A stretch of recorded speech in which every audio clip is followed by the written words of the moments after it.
Thank you, chairpersons. Uh, just to update, I think the slide for my introduction has been picked up from the previous collection. There are some changes. I am now working at my own Diabetes University Center in Delhi, and thank you for kind words from chairpersons. Also like to thank Diabetes India for this great opportunity to be here in Chennai and discuss something which is a new term now called diabetic oncopathy. And I will also thank my friend Dr. Bansi for giving me this topic and talk on this. So basically we all know now that diabetes and cancer both are increasing in prevalence worldwide, and there is a number of epidemiological studies which suggest that people of diabetes, people who have type 2 diabetes are at significantly increased risk of developing number of cancers. Now, studies have also shown that cancer and diabetes are diagnosed within the same individuals much more often than what would be predicted simply by chance. And in the recent past, there have been concerns that anti-hyperglycemic medications may be influencing the development of cancer, largely negative, but some positive also. Now, before I move on to the next slide, I would also like to, convey one point here that when we talk of diabetes and cancer, largely it is in connection with type 2 diabetes and not with type 1 diabetes. So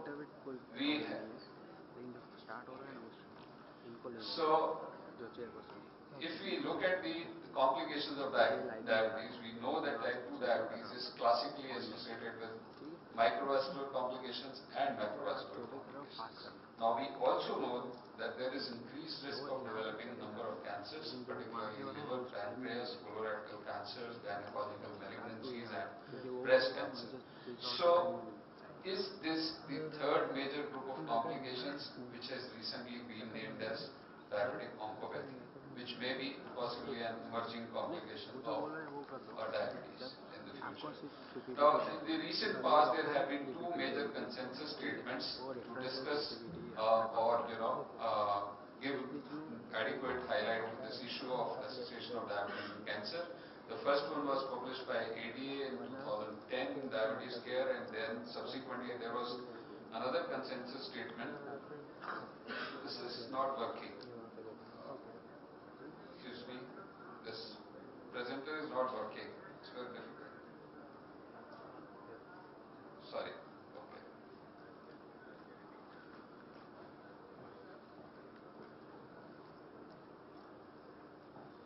Can we have somebody to help?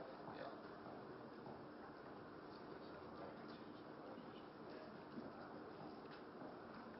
From AAC and ACE, which was published in August 2013. And these consensus statements basically discuss the three key points. One, is there an association between diabetes and cancer?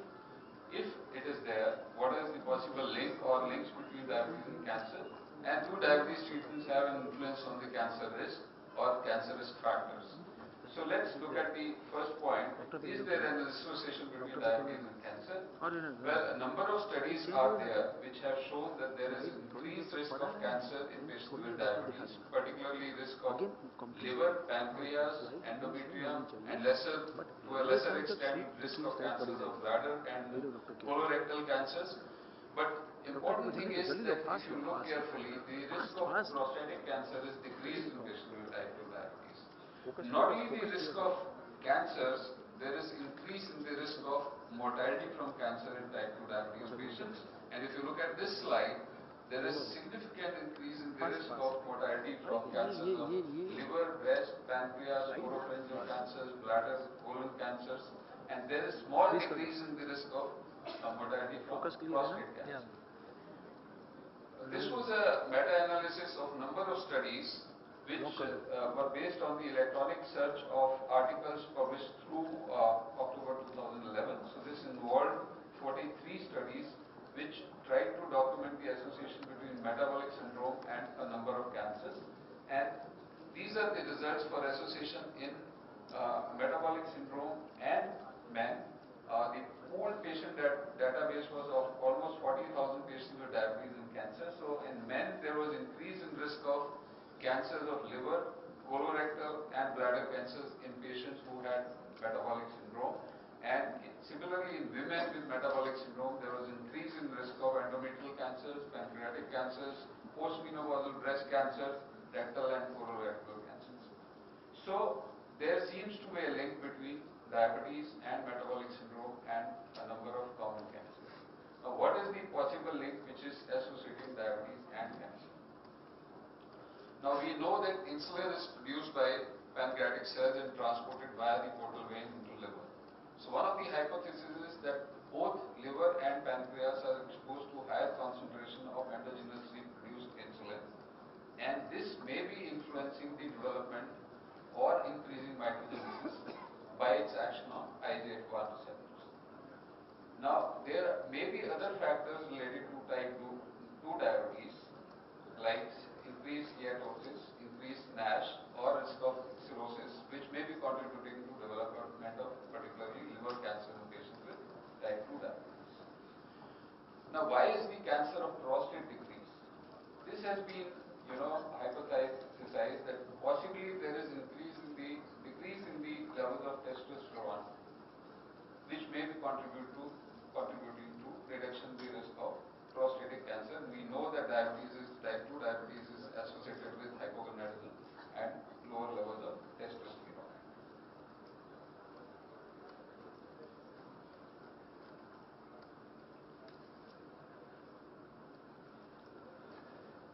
Now there are some unanswered questions also about the risk of cancer and diabetes. Most of the common cancers there is increased risk of cancers in patients with diabetes, but for other cancers there is very limited data or there is no association. So it is unclear whether there is a direct association between diabetes and cancer, which is due to hyperglycemia, or it is the cancer diabetes association is indirect and is because of the other common risk factors like obesity and insulin resistance, or possibly diabetes is just marker of underlying biological factors like hyperglycemia and insulin resistance, which may be contributing to increased risk of cancer. Now, it is very difficult to define the independent role of diabetes in development of cancer, because obesity is very commonly associated in this type 2 diabetes patients. However, there are a number of experimental studies which indicate that diabetes may be playing a direct role and hyperinsulinemia may be contributing to development of cancer. There are animal model studies, especially transgenic fatless diabetic mouse studies, which have shown that if you increase the levels of insulin, IGF-1 and growth hormone and inflammatory cytokines, there is increase in the incidence and growth of tumor volume and cancers. And the animal models have also shown that increased activation of insulin and IGF-1 receptor has been shown to increase the mammary gland tissue volume and mammary gland cancer, and decreased activation of insulin and IGF-1 receptor has been shown to reduce the tumor load and block the progression of tumor. So experimental studies do indicate the role of diabetes in hyperinsulinemia and cancer development.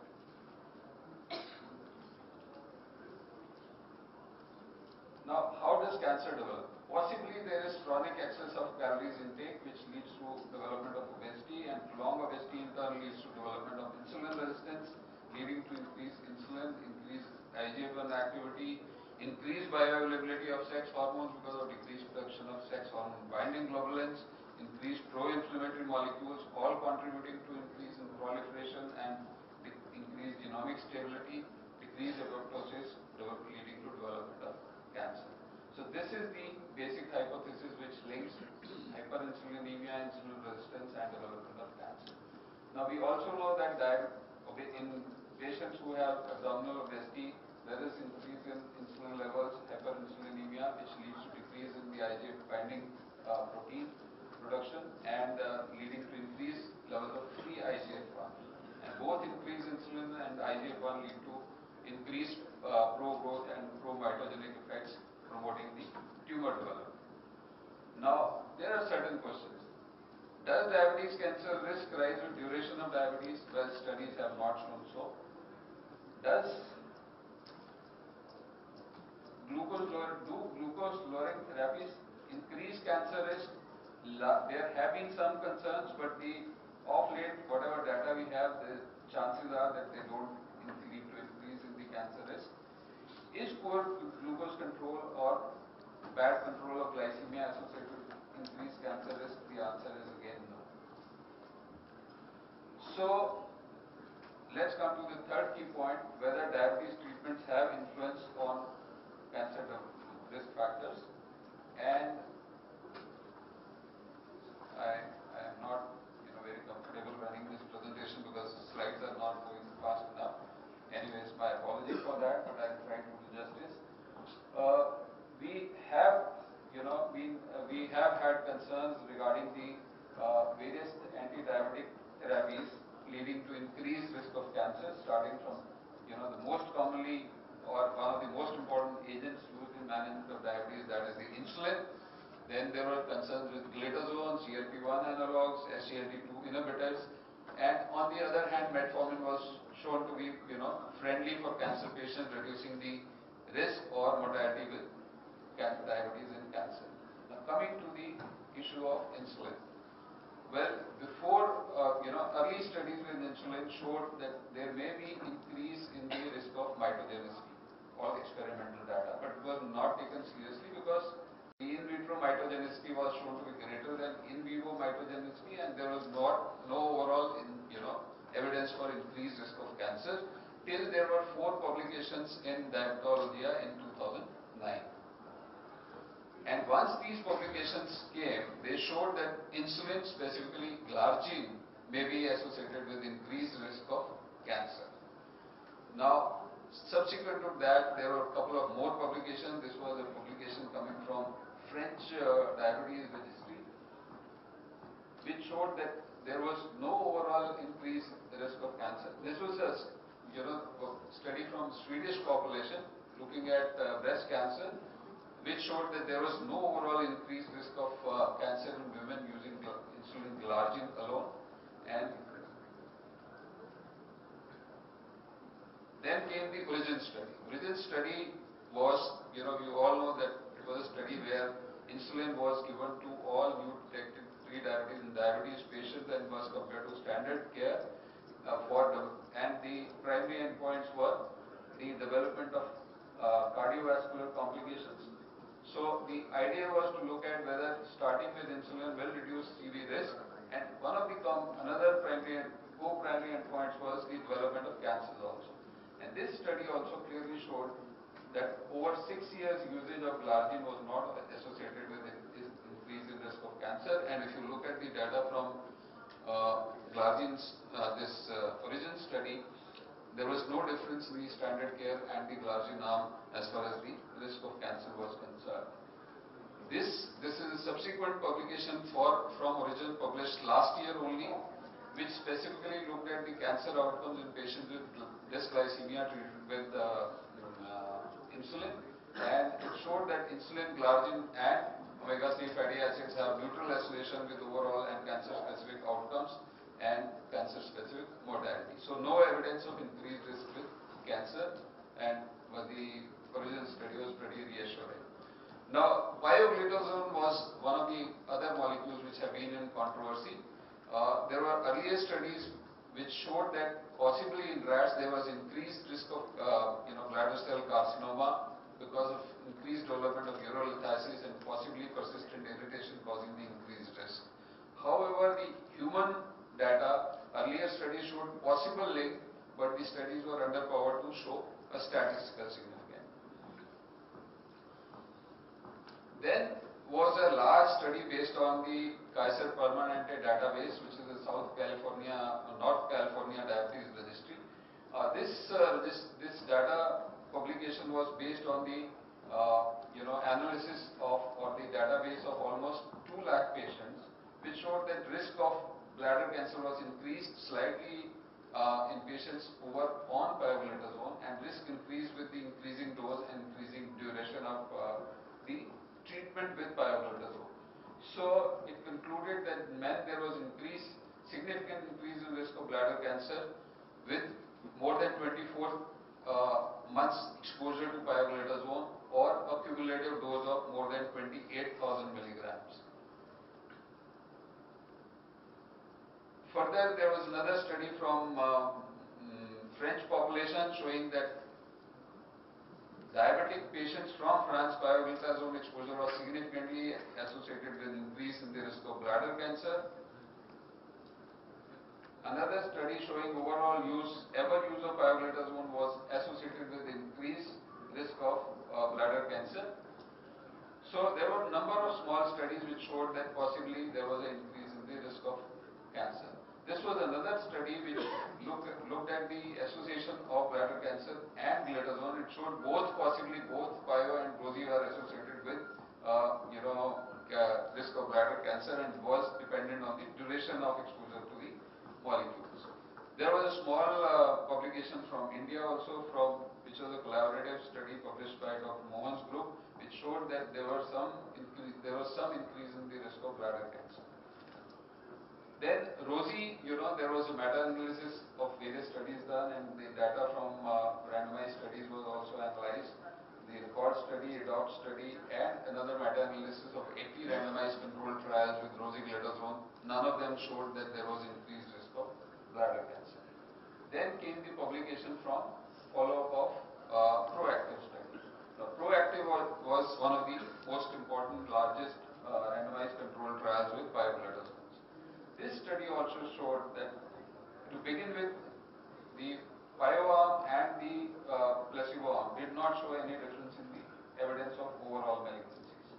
However, there was higher incidence of bladder cancers in pio arm as compared to the standard arm or the comparator arm. However, after 6 years of the follow-up, the rates of bladder cancer were same in the pioglitazone group, treatment group, versus the placebo or the comparator. So there was no increase in pioglitazone arm also, which was published in 2013, and based on this there was another publication 2013.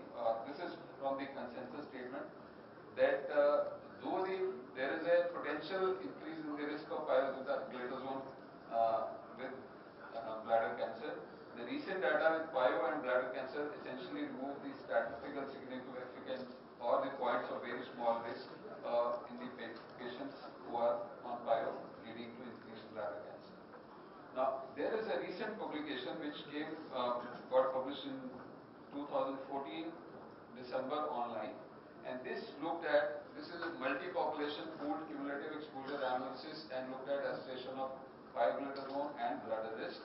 This examined the effect of exposure on bladder cancer internationally across several cohorts of populations, and the allocation bias was minimized by focusing on the cumulative effect of pio as versus the primary endpoints using a time-dependent approach.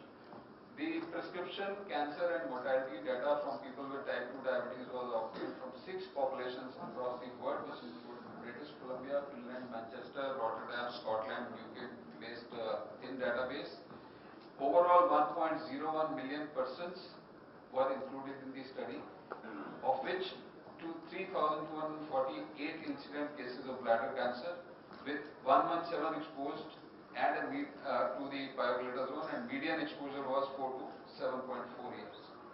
Now this is the result. The upper part of the graph shows you the incidence of cancer in men, and the lower part of the graph shows you incidence of bladder cancer in women. So overall there was no increase in bladder cancer in men or women based on this study, which was a huge number of patients across 6 different populations followed up for 4 to 7.5 years on pioglitazone. So to conclude, there was pioglitazone or rosi have not been shown to be associated with increased risk of cancer. Now metformin have been shown to be selectively target cancer stem cells and cut down their risk. And this is a study published in Cancer Research which showed low doses of metformin possibly inhibit cancer transformation, selectively kill cancer cells in different genetic types. So, sorry.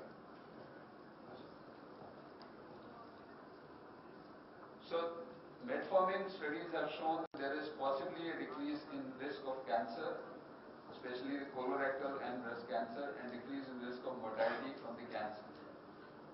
However, there's this evidence of cancer benefit from metformin is not yet conclusive. This was a study from Multani et al. Published in 2014, Diabetes Care, which looked at differences in cancer risk in patients treated with metformin versus sulfonylurea, and there was no difference in cancer risk or no reduction in cancer risk in patients treated with metformin as compared to those treated with sulfonylureas. So the benefit again with metformin is not very conclusively proved. Now coming to the GLP-1 receptor analogs and thyroid cancer risk, I will be briefly touching on these because these are the molecules which are going to be discussed in detail during this conference. So carcinogenicity was shown in preclinical rodent studies. In phase 3 studies with liraglutide, no increase in calcitonin level, which is a marker of C-cell hyperplasia, has been shown. Exenatide used twice daily pooled analysis of 19 randomized controlled trials showed no increase in the risk of thyroid neoplasm, and once weekly exenatide again has not been shown to increase the risk of medullary thyroid carcinoma. So at this time, no randomized controlled trial or prospective study has been shown to increase risk of malignancy with usage of GLP-1 or DPP-4 inhibitors. Coming to SGLT2 inhibitors, again dapagliflozin initially has been part of controversy because of the increased risk of bladder and breast cancer, but all those things have been kept on one side and has not been substantiated further. And both DAPA and canagliflozin are not now approved by FDA for use in type 2 diabetes patients. So to summarize, diabetes, especially type 2 diabetes, is commonly associated with increase in risk of some cancers. However, there may be decrease in risk of cancer, which is especially the prostate cancer. The associations between diabetes and some cancers may partly be due to shared common risk factors like aging, like obesity, smoking, alcohol, and there may be other confounding factors. The possible mechanism for a direct link between diabetes and cancer include hyperinsulinemia, hyperglycemia, and presence of inflammation because of insulin. Cancer screening tests of proven benefit for malignancies should begin relatively early in patients with diabetes. The evidence for specific anti-diabetic drugs affecting cancer risk is very limited. And again, the evidence that metformin is associated with lower risk of cancer is very limited. Cancer risk should not be a major factor in choosing between the various available diabetes therapies for the average patient, although this appears to prudently share the facts that patients, it should be good to discuss with the patient that there have been studies which have shown this,